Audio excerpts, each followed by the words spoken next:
Hello everyone, welcome to Harshita Sherwani classes. So this is chapter number 5 of class 12 marketing series और chapter का नाम है emerging trends in marketing. देखिए अभी तक जो भी हमने चीज़ें डिस्कस करी, प्राइस, प्लेस, प्रमोशन, जो भी आपने 11th क्लास में पढ़ा, आपने मेजरली फोकस किया कि गुड्स जो हैं वही प्रोडक्ट्स हैं, लेकिन प्रोडक्ट्स में सर्विसेज भी आती हैं। ठीक है, तो इस चैप्टर में मोस्टली हम सर्विसेज पे ज़्यादा ध्यान देंगे। सर्विसेज से क्या मतलब है? सर्विसेज होता है एक प्रोसेस या फिर एक डीड या एक परफॉर्मेंस जो एक पर्सन दूसरे पर्सन के लिए करता है और वो उसके लिए पैसे चार्ज करेगा। ठीक है, अब हम देखते हैं सर्विस मार्केटिंग क्या होता है। ये कोई चीज़ नहीं होती, it is not a thing, it is a process, it is a process and this process is the product. ये एक प्रोसेस है और प्रोसेस ही क्या होता है? प्रोडक्ट होता है। For example, ride in the metro is a service.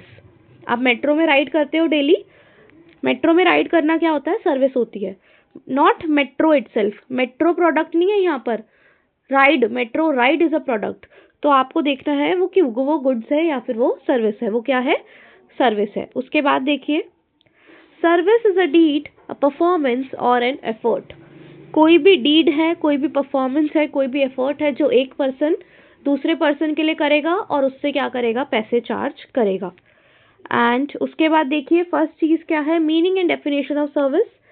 This is important, आपको इस पे एक एमसीक्यू या फिर एक क्वेश्चन 1 मार्कर मिल सकता है।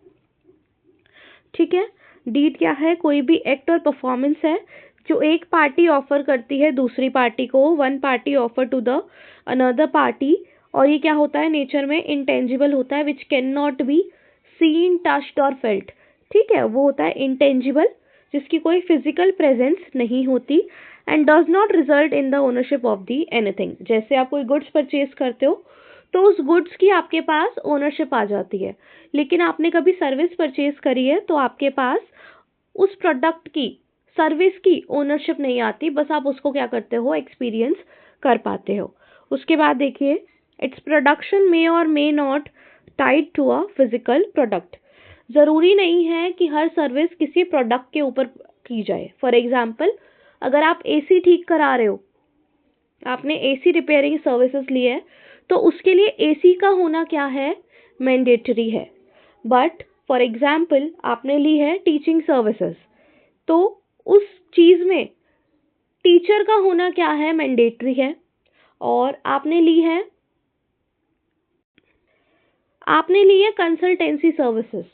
कंसल्टेंसी क्या होता है? आपने अपने बिजनेस से रिलेटेड किसी पर्टिकुलर चीज़ पे, मान लो प्रोडक्ट की प्राइसिंग से रिलेटेड किसी एक्सपर्ट की एडवाइस लेनी थी आपको, तो आपने उस एक्सपर्ट की एडवाइस ली है। चाहे आपका प्रोडक्ट एग्जिस्ट करता हो नहीं करता हो, इट डजेंट मैटर, आपने वो सर्विसेज ली है, तो ये फिजिकल प्रोडक्ट से कनेक्टेड नहीं है। तो यही कहना चाह रहे हैं, services can be tied up with a physical product और कैन नॉट बी, हो भी सकता और नहीं भी हो सकता। उसके बाद देखिए, even services are marketed like goods. Services भी क्या होती हैं? गुड्स की तरह मार्केट की जाती हैं। फॉर एग्जाम्पल, मैं आपको पढ़ा रही हूँ तो मैं एडवर्टिजमेंट्स करवा सकती हूँ और मैं आप लोगों को अपने सर्विसेज बेच सकती हूँ थ्रू मार्केटिंग, थ्रू प्रमोशन। मैं भी अपनी सर्विसेज को बेच सकती हूँ, जैसे कि कोई भी पर्सन अपने प्रोडक्ट को बेच सकता है, गुड्स को बेच सकता है, मार्केट कर सकता है इन द सेम वे। उसके बाद देखिए,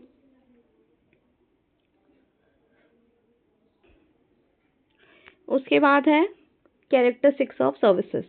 यहाँ से भी आपको एक एमसीक्यू मिल सकता है या फिर एक क्वेश्चन आ सकता है। What are the characteristics of service? Services की कैरेक्टरिस्टिक्स क्या है? कैरेक्टरिस्टिक्स क्या है? विपिन। वी से हमारा वेराइटी और हीट्रोजेनिटी। इसका मतलब क्या है? देखिए, जैसी सर्विस एक पर्सन ने एक बार दे दी, एक बार प्रोवाइड कर दी, जब वो सेकेंड टाइम वो सर्विस प्रोवाइड कर रहा है तो वो पहली वाली सर्विस के सिमिलर तो हो सकती है, लेकिन बिल्कुल सेम नहीं हो सकती। उसमें हमेशा एक वेरिएबिलिटी होगी, एक हीट्रोजेनिटी होगी। It can never be homogeneous. उसमें हमेशा, इवन अगर वही सर्विस सेम पर्सन को दी है, मतलब मुझसे आप पढ़ने आए, ठीक है, फॉर एग्जाम्पल मैंने एक स्टूडेंट को पढ़ाया 5000 रुपीज़ में one particular subject, and then he came again to study the same subject for the same fees. क्या मैं उसको बिल्कुल सेम तरीके से पढ़ा पाऊंगी? नहीं, सिमिलर होगा बट बिल्कुल सेम नहीं होता। ये कैरेक्टरिस्टिक्स है सर्विस की कि सर्विस हमेशा वेरिएबल होती है और हीट्रोजीनियस होती है, होमोजीनियस नहीं होती, even if it is provided to the same person, और इवन सर्विस प्रोवाइडर भी सेम है। अगर मैं ही फिर से पढ़ा रही हूँ तो हो सकता है उसमें भी क्या हो, वेरिएबिलिटी हो। देखिए, सर्विसेज आर यूनिक, यूनिक होती है services, and can not B exactly repeated, बिल्कुल सेम रिपीट उसको नहीं किया जाता, चाहे सर्विस प्रोवाइडर क्या हो, सेम पर्सन हो। Services can never be homogeneous, services कभी भी होमोजीनियस नहीं हो सकती, उनमें हमेशा कुछ ना कुछ वेरिएबल्स होंगे। एग्जाम्पल देखिए, एग्जाम्पल में गिवन है मैकडी का बर्गर, किसी भी आउटलेट पे खाते हैं हम, वो क्या होता है, होमोजीनियस होता है, सेम होता है। बर्गर गुड्स है, प्रोडक्ट नहीं, बर्गर गुड्स है, सर्विसेज नहीं है, तो वो सेम हो सकता है। उसके बाद सर्विसेज एट एवरी स्टोर, मतलब आप मैकडी के स्टोर्स पर जा रहे हो, जो मैकडी वाले आपको सर्विस देते हैं, कहीं फास्ट सर्विस होती है, कहीं स्लो सर्विस होती है, कहीं आपको सेल्फ सर्विस करनी पड़ती है, कहीं आपको देने आते हैं आपके टेबल पे। तो ये क्या है, सर्विस हर स्टोर पर अलग हो सकती है, और हो सकती नहीं, होती ही है, सेम बिल्कुल सेम नहीं हो सकती। और दो कस्टमर्स को, मतलब आपका एक्सपीरियंस हो सकता है अच्छा हुआ हो, लेकिन जो आपके साइड में बैठा था उसका एक्सपीरियंस उतना अच्छा ना हो, चाहे स्टोर सेम है, वो सेम सर्विस प्रोवाइड कर रहे हैं, कहने को सेम कर रहे हैं, बट हमेशा सर्विसेज क्या होती हैं, वेरिएबल होती है, तो इसे कहा जाता है variability and heterogeneity of the services. उसके बाद देखिए इंटेंजिबिलिटी, मैंने आपको बताया था सर्विसेज का गुड्स की तरह फिजिकल एग्जिस्टेंस नहीं होता, it do not have a physical existence, hence आप सर्विसेज को टच नहीं कर सकते हो, होल्ड नहीं, हाथों में नहीं पकड़ सकते, टेस्ट नहीं कर सकते और स्मेल नहीं कर सकते। It can not be touched, hold, taste, smell. उसके बाद देखिए, it poses a unique challenge to those engaged in marketing or services, as they need to attach tangible attributes to an otherwise intangible offering।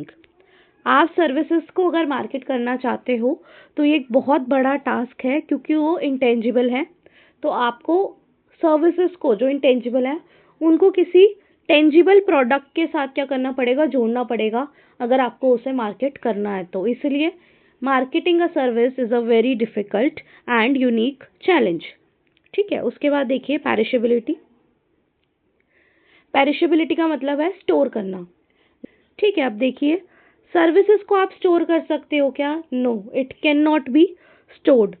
Save कर सकते हैं, नहीं कर सकते, return कर सकते हैं, नहीं कर सकते, resold once they have been sold, एक बार सर्विसेज बिक गई, उसके बाद ना वो रिटर्न होती है ना वो रीसोल्ड होती है। फॉर एग्जाम्पल, आप गए बार्बर के पास अपना हेयर कट कराने, ठीक है, आपने हेयर कट करा लिया, हेयर कट कराने के बाद आपको वो हेयर कट पसंद नहीं आ रहा, तो क्या आप वो हेयर कट वाली सर्विसेज बार्बर को रिटर्न कर सकते हो क्या, नहीं कर सकते। ठीक है, और इसलिए उसे कहा जाता है इट इज़ नॉट, क्या आप उस हेयर कट का जो एक्सपीरियंस आपका सर्विसेज का रहा है उसे आप स्टोर कर सकते हो, नहीं कर सकते, रिटर्न नहीं कर सकते। अब आप उसको वापसी से, ये नहीं कि आप बार्बर के जाके बाल काटाओगे ऐसे रिटर्न कर दो, नहीं। ठीक है, तो services can not be stored, said, return और sold once they have been sold. ठीक है, एग्जाम्पल वही सेम लिखा हुआ है। उसके बाद देखिए इनसेपरेबिलिटी, सर्विसेज को उसी टाइम कंज्यूम करते हो जब वो प्रोड्यूस होती है, मतलब अगर मैं आपको पढ़ा रही हूँ, जब मैं पढ़ा रही हूँ, जब वो सर्विसेज प्रोड्यूस हो रही है टीचिंग की, तभी आप लोग साथ के साथ क्या कर रहे हो, उसे कंज्यूम कर रहे हो, राइट। तो सर्विसेज को, प्रोडक्शन और कंजम्पशन को हमेशा क्या होता है, सेम टाइम पर की जाती है। इट इज नॉट सेपरेबल, इसलिए इवन अगर मैं आपको टीचिंग की सर्विसेज दे रही हूँ तो मेरा होना भी वहाँ पर क्या है, कंपल्सरी है। Service provider become and integral part of the service itself, service का खुद का एक हिस्सा हो जाता है सर्विस प्रोवाइडर, वो भी इनसेपरेबल हो जाता है। एग्जाम्पल वही दिया हुआ है, टीचर, टीचिंग सर्विसेज। उसके बाद देखिए कुछ सर्विसेज ऐसी होती हैं जिसमें क्लाइंट को भी क्या करना पड़ता है, परफॉर्म करना पड़ता है, पार्टिसिपेट करना पड़ता है।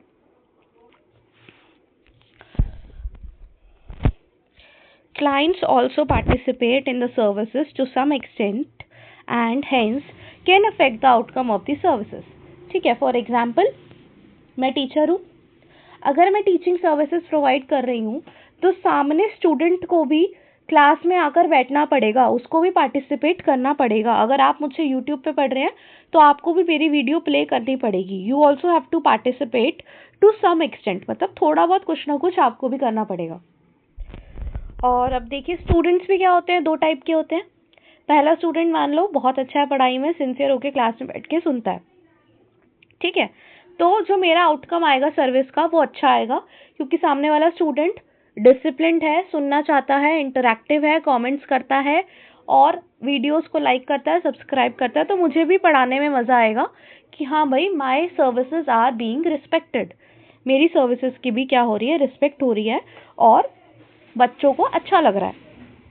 उसके बाद एक स्टूडेंट ऐसा है जो आता है क्लास में, इधर बात करता है, उधर बात करता है, और अगर मुझे यूट्यूब पे पढ़ रहा है तो उल्टे सीधे कमेंट्स करके चला जाता है, तो उससे मेरी आउटकम ऑफ द सर्विसेज पे क्या इफेक्ट आएगा? हाँ आएगा। इससे कहा जाता है कि क्लाइंट भी कहीं ना कहीं पार्टिसिपेट करता है कुछ एक्सटेंट तक, और उससे आउटकम ऑफ द सर्विस पे भी कुछ ना कुछ इफेक्ट आता है। उसके बाद देखिए last point, non ownership. Services में कभी भी ओनरशिप ट्रांसफर नहीं होती, ओनरशिप इज नॉट ट्रांसफर्ड। इसमें क्या होता है, कस्टमर को सर्विसेज रिसीव होती हैं, ओनरशिप ट्रांसफर नहीं होती। जैसे कि एक गुड्स में क्या होता है, गुड्स अगर आपने परचेज कर ली तो वो गुड्स आपके पास आ जाती है, उसका ओनरशिप आपको मिल जाता है, उससे रिलेटेड जो भी बेनिफिट और रिस्क होगा वो आपका होगा। लेकिन सर्विसेज के केस में आपको सर्विसेज प्रोवाइड की जाती हैं, रिसीव करते हो आप, लेकिन कोई भी ओनरशिप ट्रांसफर नहीं होती। ठीक है, ये हो गया हमारा last point of the characteristics. अब देखिए क्या शॉर्ट फॉर्म बनाई थी हमने, विपिन। वी से हमारा वेरिएबिलिटी और हिट्रोजेनिटी। इसका मतलब था कि चाहे सेम सर्विस प्रोवाइडर हो, एग्जैक्टली सेम सर्विसेज फिर से प्रोवाइड नहीं हो सकती, कुछ ना कुछ उसमें वेरिएबिलिटी होगी। इसकी वजह से सर्विसेज हिट्रोजीनियस होती है, होमोजीनियस नहीं होती। फिर आई से क्या था, आई से था हमारा इनसेपरेबिलिटी। आप कभी भी सर्विस प्रोवाइडर और सर्विसेज को अलग नहीं कर सकते हो, आपके क्लाइंट का भी कुछ ना कुछ उसमें रोल होता है, और जिस टाइम पे सर्विसेज प्रोड्यूस होती हैं उसी टाइम पे वो कंज्यूम की जाती हैं, इसलिए वो हो गया इनसेपरेबिलिटी वाला पॉइंट। उसके बाद है पी से था पेरिशेबिलिटी। सर्विसेज पेरिशेबल होती हैं, उनको स्टोर नहीं कर सकते, सेव नहीं कर सकते, रिटर्न नहीं कर सकते, और एक बार खरीद कर फिर से बेच नहीं सकते। ठीक है, नेक्स्ट आई से क्या था हमारा, क्या था इंटेंजिबिलिटी। फिर आई आ गया, आई का था इनटेंजिबिलिटी। जो हमारी सर्विसेज होती है वो टेंजिबल नहीं होती, वो हमेशा क्या होता है, इंटेंजिबल होती है, उनकी फिजिकल एग्जिस्टेंस नहीं होती, उनको टच नहीं कर सकते, होल्ड नहीं कर सकते, स्मेल नहीं कर सकते, टेस्ट नहीं कर सकते। ठीक है, उसके बाद है एन से हमारा नॉन ओनरशिप। सर्विसेज जब भी रिसीव होती हैं उसका ओनरशिप ट्रांसफर नहीं होता, लाइक अ गुड। ठीक है, बस इतना ही करते हैं आज इस वीडियो में। ठीक है, so this is all for this video. अब इसका सेकेंड पार्ट आएगा, वो देखना। ठीक है, ओके बाय, टेक केयर।